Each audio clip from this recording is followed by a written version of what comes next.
Hi friends, my name is Debashish Shah. वैसे भी lockdown का टाइम चल रहा था, तो मैंने सोचा कि जो लोग क्लास 10 से 11 में जाते हैं उन लोगों को फिज़िक्स सीखने में बहुत ज़्यादा प्रॉब्लम होता है। वो प्रॉब्लम क्यों होता है?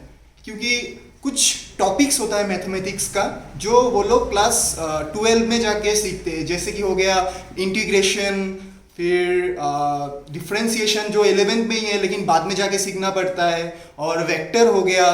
तो ये सब टॉपिक्स मतलब 11th के स्टार्टिंग में ही, काइनेमेटिक्स के स्टार्टिंग में ही सीखना पड़ता है। तो होता ये है कि देखिए, अगर आप मतलब ये सब टॉपिक्स ठीक से नहीं करोगे तो बाद में जाके आपको मैकेनिक्स अच्छे से समझ में नहीं आएगा, और जब मैकेनिक्स अच्छे से समझ में नहीं आएगा तो आपको फिजिक्स अच्छे से समझ में नहीं आता है। तो मैं अभी क्या बोल रहा था कि इंटीग्रेशन, डिफरेंशिएशन, वेक्टर्स, ये सब समझना ज़रूरी है, लेकिन मैं यहाँ पे टॉपिक ले रहा हूँ फंक्शन। वाई? मतलब मैं फंक्शन क्यों ले रहा हूँ? तो देखो, कोई भी मतलब आप कोई भी प्रॉब्लम करने जाओगे, जैसे कि x of t is equal to T square plus 2t plus 1, ठीक है? तो ऐसा कोई आपको एक फंक्शन दिया हुआ रहेगा जिसको आपको वेलोसिटी निकालने के लिए बोला जाएगा, ठीक है? तो आपको ये समझ में नहीं आता है कि ये x ऑफ t होता क्या है। तो यहाँ पे आप अगर डिफरेंशिएट करोगे D D x of t, तो आपको वेलोसिटी निकल आ जाएगा। हम लोग डिफरेंशिएशन को बाद में करेंगे, अभी वो इतना ज़्यादा इंपॉर्टेंट नहीं है। अभी हम लोग मेनली फोकस करेंगे फंक्शन पे। तो फंक्शन क्या है, ठीक है? तो that is the necessity of function. वैसे अगर आप फंक्शन को समझना चाहते हो तो बहुत इजीली समझ सकते हो, ठीक है? ऐसा नहीं है कि F of X is equal to ये ऐसा हो जाता है। मतलब बहुत लोग डर जाते हैं इससे कि ये फंक्शन होता क्या है, ठीक है? तो आप आसपास ही देख लो, कोई भी मशीन, मान लो आपको गर्मी लग रहा है, आपने स्विच ऑन किया, फैन ऑन हो गया, ठीक है? तो फैन में आप कुछ फंक्शन को आप ऐसे समझ सकते हो कि कोई एक मशीन है, ये एक मशीन मान लो, ठीक है? इस मशीन में आप कुछ इनपुट दे रहे हो और वो कुछ आउटपुट दे रहा है, ठीक है? तो यहाँ पे इनपुट क्या दे रहे हो? x, और x के बदले में आपको आउटपुट क्या आ रहा है? f of x। तो ये f जो है, ये f हो रहा है फंक्शन। x दे रहे हो इनपुट, f ऑफ x आ रहा है आउटपुट, तो जो ये f ऑफ x है वो है हम लोगों का फंक्शन, ठीक है?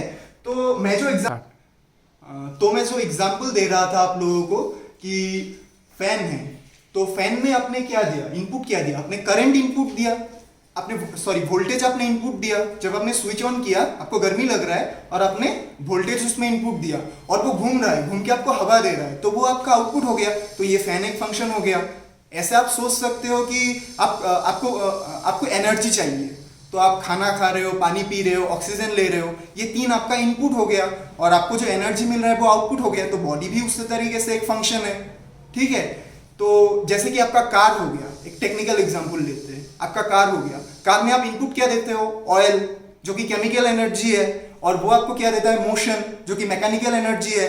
तो कार एक ऐसा मशीन है या ऐसा फंक्शन है जो केमिकल एनर्जी को मैकेनिकल एनर्जी में कन्वर्ट करता है, ठीक है? और आप लोग जब क्लास 9-10 में थे तो आप लोगों ने कुछ इक्वेशंस पढ़ा होगा, जैसे कि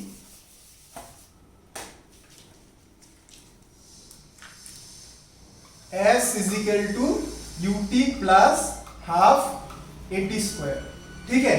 तो ये भी तो एक फंक्शन ही है। आप बोलोगे कि ये कैसे फंक्शन हो रहा है? देखिए, आप यहाँ पे t को हम लोग वेरिएबल मान लेते हैं, ठीक है? तो t को अगर वेरिएबल मान लेते हैं तो s of t is equal to u of t plus half a of t square. मतलब t अगर आप वेरी कर रहे हो तो ये s भी वेरी हो रहा है, t के ऊपर s का डिपेंडेंस है, ठीक है? v of t is equal to u plus at। ये इक्वेशन आप लोगों ने पढ़ा होगा, जिसमें v of t, velocity at any time t is equal to u initial velocity plus acceleration into t। ये सब इक्वेशंस आप लोगों ने क्लास 9 में पढ़ा होगा, ठीक है? आप लोग थोड़ा रिमाइंड कर लो तो ज्यादा आसानी से हो जाएगा, ठीक है? तो और इक्वेशन से v is equal to I R, ठीक है? तो i is equal to v by R, ठीक है? तो i का जो है, अगर r को आप चेंज करते हो तो v बाई आर, तो ये भी एक फंक्शन हो गया। जो रियोस्टेट आप लोगों ने पढ़ा होगा, वेरिएबल रेसिस्टेंस, अगर आप रेसिस्टेंस को चेंज करते हो एक सर्किट में, कोई सा भी सर्किट है,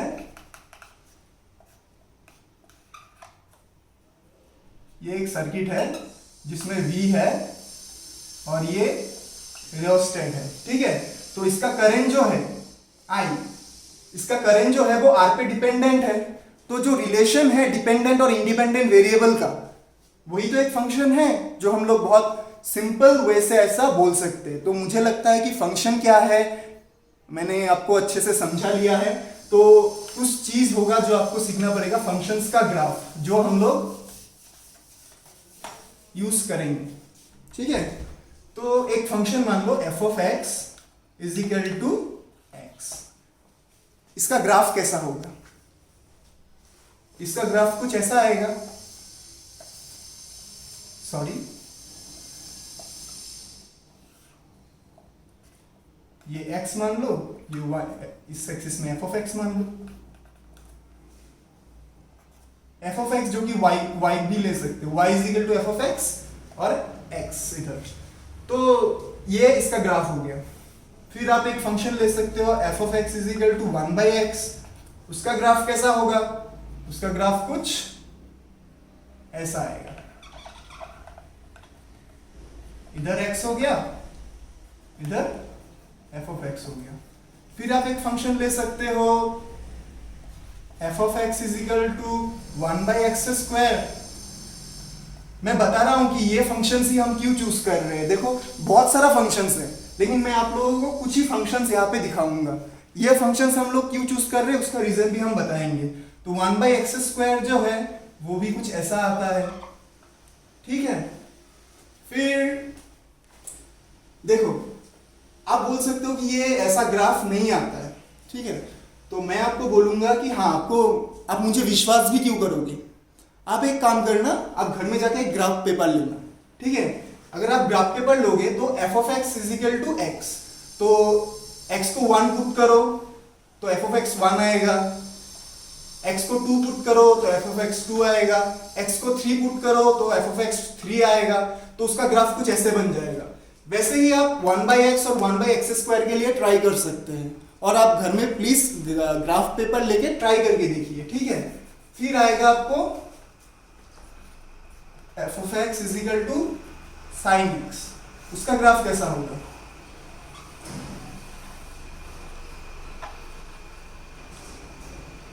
ये हो गया π/2, ये हो गया पाई, ये हो गया 3π/2।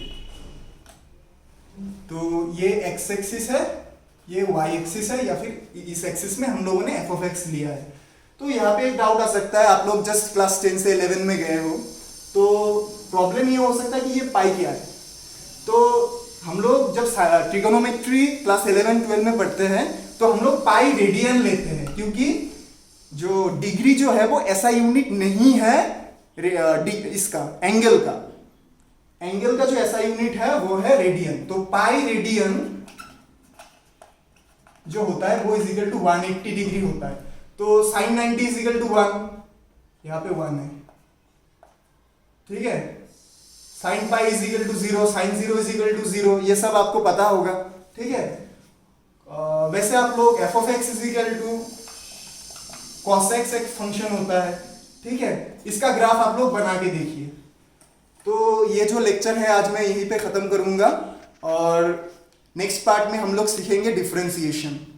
तो आई होप आपको समझ में आया, अगर नहीं आया तो वीडियो को थोड़ा रिपीट करके देख सकते हो। Thank you.